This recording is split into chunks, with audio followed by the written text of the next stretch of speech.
ചക്ക ബ്ലോഗ്. ചക്ക ചക്ക നല്ല വരിക്ക ചക്ക ഇല്ല പെട്ടപ്പെട്ട വരിക്ക ചക്ക കിലോ 50.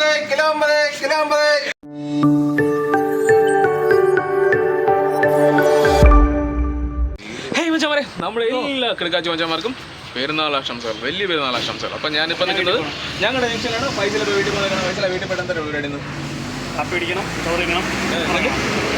ഇവനെ നിങ്ങളാരെയും കണ്ടിട്ടുണ്ടോ? കണ്ടിട്ടില്ലെങ്കിൽ കാണണം. പ്രത്യേക ഒരു വൈബുള്ള ഒരു മനുഷ്യനാണ്. എഴുന്നേറ്റ് പോവല്ലടാ, നില്ലടാ അവിടെ. ഇത് ഷംനാന്റെ കൂട്ടുകാരൻ. എടാ നിന്റെ പേരെന്തിനാണ്? നൗഫൽ. നൗഫൽ എന്നിട്ട് ഇൻസ്റ്റാഗ്രാം ഏതാ? നല്ല കളറുണ്ടല്ലോടാ. നിന്റെ കളറല്ല, എന്റെ മൊബൈലിന് നല്ല വെട്ടമുണ്ടല്ലോ എന്ന് പറഞ്ഞത്. ചിലർക്ക് ഈമാന്റെ വെള്ളി വെളിച്ചു കൂടുതലാണല്ലേ. അല്ലാതെ തന്നെ മൊബൈലിന്റെ കുഴപ്പമല്ല.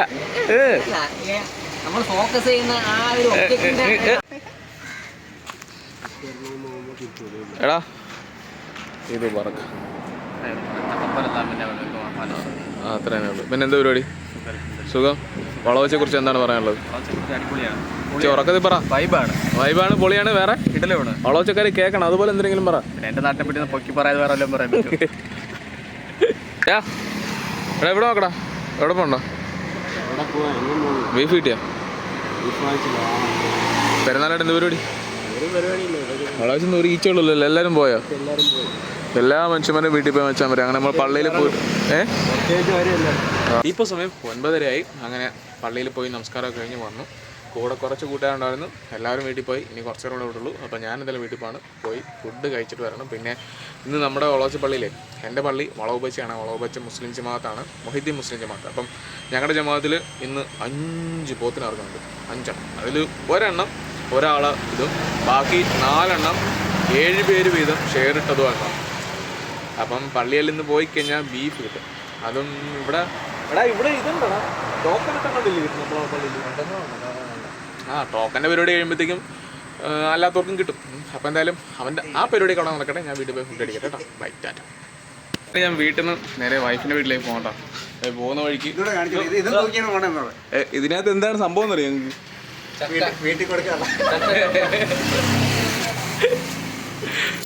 ഡെലിവറി ബാഗിനകത്ത് ഡെലിവറിക്കായി കൊണ്ടുപോകുന്നു ചക്ക ബ്ലോഗ്. ഇതിന് മുന്നേ ആണ് കണ്ടിട്ടുണ്ടോ?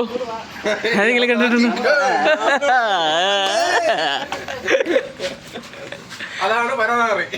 എന്താ ഇവിടെ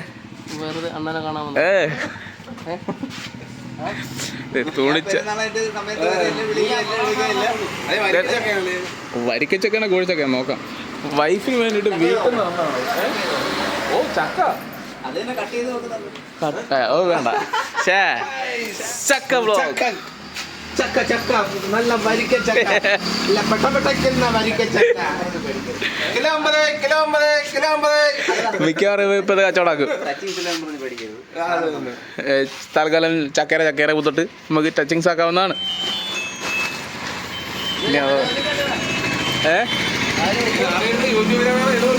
പിന്നെ ഇടാതെ എവിടെയും പോവുക. ഞാൻ ഇടും. ബിരിയാണി അല്ലേ നിനക്ക് വാങ്ങിച്ചു തരോടാ. നിനക്ക് ബിരിയാണി വാങ്ങിച്ചു തരും. നീ ഇന്നലെ വിളിച്ചപ്പോഴും പറഞ്ഞിട്ടുണ്ട് ചിലവല്ലേ. ഇവനിക്കൊരു പ്രത്യേകത ഉണ്ട്. എന്താണെന്നറിയോ? ഇവന് മിക്ക ദിവസങ്ങളും രാത്രി വിളിച്ചു കഴിഞ്ഞാൽ ഇവൻ അനദർ കോൾ ആയിരിക്കും. സത്യം പറയടാ. പറയടാ. കാട്ടുകോഴി ബിസിനസ്സാ? കാട്ടുകോഴി കച്ചവടമാണോ? പറയും. അതെന്താടാ? ഞാൻ കഴിഞ്ഞ മൂക്കുപിടിയല്ലോ ഇരിക്കുന്നു. ഒരു ആക്രയും പുറക്കി കെട്ടിപ്പോവാനുള്ള തയ്യാറെടുപ്പിലാണ്.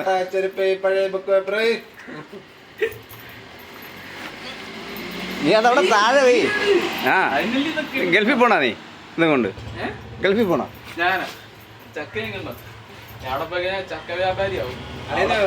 ഇപ്പം പറയുന്നത് മൊബൈൽ ടെക്നീഷ്യൻ, മൊബൈൽ സ്പെയർ കച്ചവടം എന്നുള്ളത്. അതുകൊണ്ട് നോക്കിയാണ് അവൻ്റെ കടയാണത്. തൊട്ടപ്പുറത്തേക്കുന്നുണ്ട് തണ്ണിമത്തൻ, ഉള്ളി, പടവലം.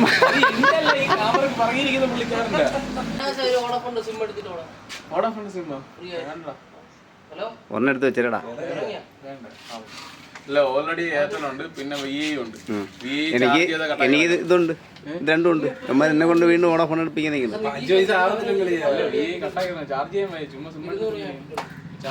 അത് ചാർജ് ചെയ്യണ്ട. കഴിയുമ്പോൾ നീ കളയണം. ഉപയോഗം കഴിയുമ്പോഴത്തേക്ക് എന്നാണ് പറയുന്നത്. ഉപയോഗം കഴിയുമ്പോഴത്തേക്ക് നമ്മൾ വലിച്ചു തരുന്നത് ശരിയാണോ വെച്ചാൽ അത് ശരിയല്ല. അത് ശരിയല്ല. പക്ഷേ ഈ ചക്കച്ചവണി നീ കളയരുത് കേട്ടോ, അത് തിന്നണം. ഇതിൽ ആരെങ്കിലും ഫോട്ടോ എടുത്തരോ? ഫോട്ടോ എടുത്തരോ? 2 ഫോട്ടോ. ഒരു 2 ഫോട്ടോ. നിന്റെ ഫോട്ടോയിൽ എടുക്കണ്ട. എൻ്റെ ഫോട്ടോ. ഞാൻ ചക്ക എങ്ങനെ എടുത്ത് വെച്ചോണ്ടിരിക്കാം. ഓക്കെ ആണല്ലോ. നമ്മൾ എന്തൊരു വാഴക്കോലയാ? വാഴക്കൊലയുണ്ട്. വാഴക്കൊല ഇവന്മാരിങ്ങനെ പോവാണെങ്കിൽ ആ കട മൊത്തം എൻ്റെതാക്കും കേട്ടോ. പറഞ്ഞു മൊബൈലിന്റെ സർവീസ് ഒക്കെ മതിയാക്കാം. മലക്കര കച്ചവടത്തിന് പോയാലേ അതേ പറയുന്നത് എൻ്റെ ഒരു മൊബൈല്. അല്ല അന്ന് മുന്നേ ഇവന്മാർ അമ്പലത്തിൽ പോയ വീഡിയോ 14K എന്തോ കയറി, 14-20 10 മേലെ ഒന്നും തോന്നുന്നു. ചരിത്രം നീ അറിഞ്ഞില്ലേ? ചരട കെട്ടിയാണ് വന്ന ചരിത്രം വഴി മാറാനായിട്ട്. രാവിലെ അമ്മ കെട്ടി വിട്ട് വന്നെ പിടിച്ചവൻ്റെ അടുത്ത് പറഞ്ഞിട്ട് ഇന്നൊരു ലിറ്റർ അടിക്കണം ബാ പോവാണ്. നാളെ ഇതൊക്കെ എയറിലാണ് ഉണ്ണി. റിപ്പോർട്ട് എടുപ്പിക്കും ഞാൻ എല്ലാരെയും. അങ്ങനെ ചാനൽ വൈറലായ നീ ഒന്ന് ഓർത്ത് നോക്കിയാണ്. ഇപ്പൊ നീ ആരായി? നീ കെട്ടിയതിനൊക്കെ 2 കൊച്ചുണ്ട്. നീ കെട്ടിയില്ലല്ലോ. അപ്പോൾ അതെല്ലാം ക്ഷീണം മാറണം. ഹേയ് മച്ചാമാരെ, അങ്ങനെ നമ്മുടെ ഇന്നത്തെ വിശേഷങ്ങൾ ഇവിടെ ഇങ്ങനെ വൈൻഡപ്പ് ചെയ്യുന്നു. നിങ്ങൾ ആ പെരുന്നാളിലെ വിശേഷം കണ്ടല്ലോ, അതിന് തൊട്ടടുത്ത ദിവസമാണ് ഞാനിപ്പോൾ നിൽക്കുന്നത്. പെരുന്നാൾ ദിവസം ഞാൻ ആ ഒരു ചക്ക എൻ്റെ വൈഫിൻ്റെ വീട്ടിൽ കൊണ്ട് കൊടുത്തു. വാപ്പാക്ക് പെൺമക്കളില്ലാത്തത് കൊണ്ട് തന്നെ എൻ്റെ വൈഫിനോടും എൻ്റെ അനിയൻ്റെ വൈഫിനോടൊക്കെ വാപ്പാക്ക് ഒരു പ്രത്യേക സ്നേഹമാണ്. കാര്യം പുള്ളിക്കാരൻ ഞങ്ങൾ 2 ആൺമക്കളാണല്ലോ വാപ്പാക്കുള്ളത്. അപ്പം വാപ്പാക്ക് ഒരു മകൾ വേണമെന്ന് ഭയങ്കര ആഗ്രഹം ഉണ്ടായിരുന്നു. എൻ്റെയും എൻ്റെ അനിയൻ്റെ കുഞ്ഞിലെ പുള്ളിക്കാരനൊരു മകൾ വേണമെന്ന് ആഗ്രഹം കാരണം ഒരു കുഞ്ഞിനെ ദത്തെടുക്കാനൊക്കെ അവർ ശ്രമിച്ചു. അതൊന്നും നടന്നില്ല. അപ്പോൾ അതുകൊണ്ട് തന്നെ ആൺമക്കൾ മാത്രമുള്ളൊരു വാപ്പാൻ്റെ മകളോടുള്ള സ്നേഹം, സ്വന്തമായിട്ടൊരു മകളില്ലാത്തൊരു സ്നേഹം വാപ്പ പ്രകടിപ്പിക്കുന്നത് ഞങ്ങൾ 2 പേരുടെയും വൈഫ്മാരോടൊക്കെയാണ്. അതുപോലെ തന്നെ ഇപ്പം എൻ്റെ വീട്ടിൽ ആദ്യമായിട്ട് ജനിച്ച പെൺമണിയാണ് എൻ്റെ മൂത്ത മകൾ. ഇപ്പോൾ 2ാമത്തെ ആൾ വന്നിട്ടുണ്ട്. അപ്പം വാപ്പ ഒരു മകളെ പ്രതീക്ഷിച്ചെങ്കിൽ വാപ്പാക്ക് ഇപ്പോൾ 4 പെൺമക്കളെ കിട്ടിയിരിക്കുകയാണ്. എൻ്റെ വൈഫ് പ്രഗ്നൻ്റ് ആയിട്ട് ഇരിക്കുന്ന സമയത്തേക്കും ഒരുപാട് ആഗ്രഹിച്ചൊരു കാര്യമാണ് ചക്ക. അപ്പോൾ ആ ഒരു ചക്ക സമയത്ത് കിട്ടിയില്ലെങ്കിലും കുറച്ച് വൈകിയാണെങ്കിലും കിട്ടിയിട്ടുണ്ട്. അതും വരിക്കച്ചക്കയായിരുന്നു. അപ്പം അതാണ് വാപ്പ കാത്തു വെച്ചിരുന്ന് എൻ്റെ കയ്യിൽ തന്നുവിട്ട് പുള്ളിക്കാരി കൊടുക്കാൻ പറഞ്ഞത്. അപ്പോൾ എന്തായാലും അത് ഞാൻ കൊണ്ട് കൊടുത്തിട്ടുണ്ട്. അങ്ങനെ ഇന്നലത്തെ ദിവസം ഇവിടെ ഇങ്ങനെ അവസാനിച്ചു. പെരുന്നാളൊക്കെ കഴിഞ്ഞു. പിറ്റേന്ന് തൊട്ടടുത്ത ദിവസമാണ്. അപ്പോൾ അതുപോലെ ജോലിയിലേക്ക് എല്ലാവരും വ്യാപൃതരായിരിക്കുന്നു. ഞാനൊന്ന് ജോലിക്ക് പോകേണ്ടതാണ്. പക്ഷേ കുറച്ച് സ്ഥലങ്ങളിൽ കുറച്ച് ഓർഡറും കാര്യങ്ങളൊക്കെ ഇരിപ്പുണ്ട്. അപ്പോൾ അതിൻ്റെ കാര്യങ്ങൾ ക്ലിയർ ചെയ്യണം. പിന്നെ പുതിയ ഓർഡർ എടുക്കണം. അങ്ങനെ കുറച്ച് ചെറിയ ചില്ലറ പരിപാടീസൊക്കെ ഉള്ളതുകൊണ്ട് ഞാൻ ഇന്ന് റൂട്ട് ഇറങ്ങിയിട്ടില്ല. അപ്പം നമ്മുടെ ഇന്നത്തെ വിശേഷങ്ങൾ ഇവിടെ ഇങ്ങനെ വൈൻഡപ്പ് ചെയ്യുന്നു. പുതുമായിട്ടുള്ള എന്തെങ്കിലും വിശേഷങ്ങളായിട്ട് തൊട്ടടുത്ത ദിവസം വീണ്ടും കാണാം. ബൈ.